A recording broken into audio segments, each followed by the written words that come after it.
2027 will be a referendum. Tinubu must not place undue trust on Southern governors' defections. Ohanaeze speaks. Good day, my dear listeners. Of course, an interesting news coming to your listening ears, and it's worth it. Moving on to the full details, kindly please ensure you like, subscribe to this channel, and share.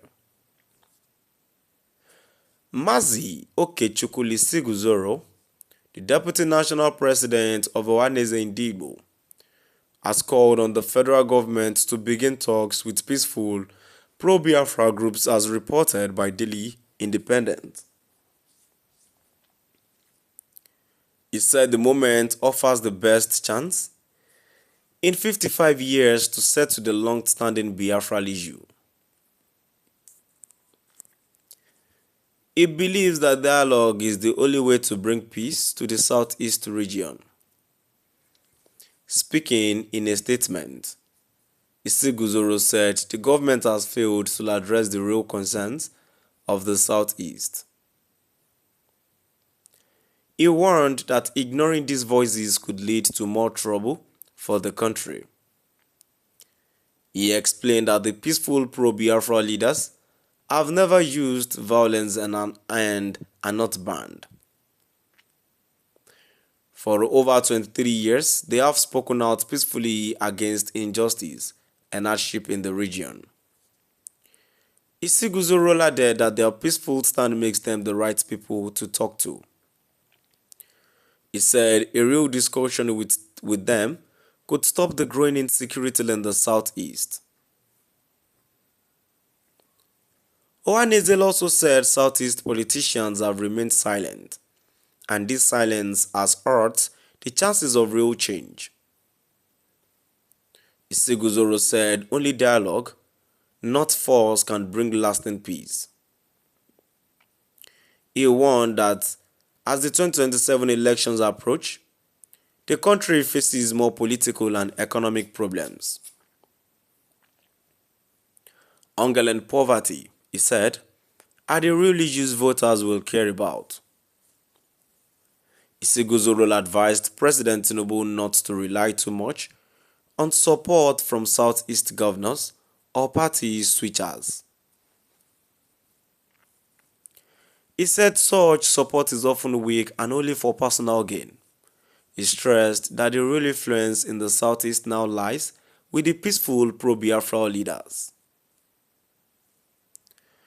These leaders, he said, can unite people across all parts of the country. As we approach the 2027 electoral cycle, it becomes imperative to recognize the visible disturbances ahead. This upcoming election will serve as a referendum on the pervasive issues of hunger and poverty that plague our nation. President Tinubu must not place undue trust in ephemeral political endorsement or defections from southern state governors. Such strategies are often reflections of self-preservation rather than genuine loyalty.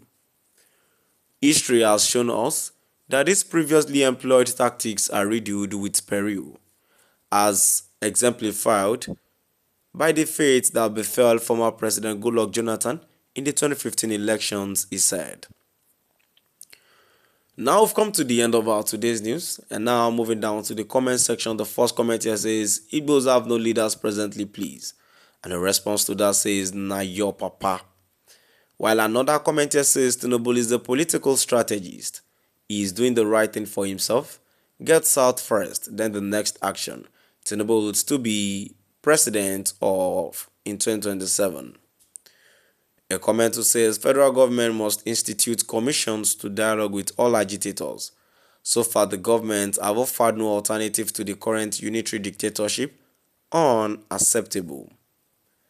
My dear listeners, now we've come to the end of our today's news. And now, before I go, as we know that Tinubu, as I would always say, that he is a political strategist, a very cunning man who understands politics very well, would not even stoop so low to have allowed anybody oppositions says to come to pass over him. So, my dear listeners, kindly please do drop out the comment section and let's know what your view is all about. Thank you for listening.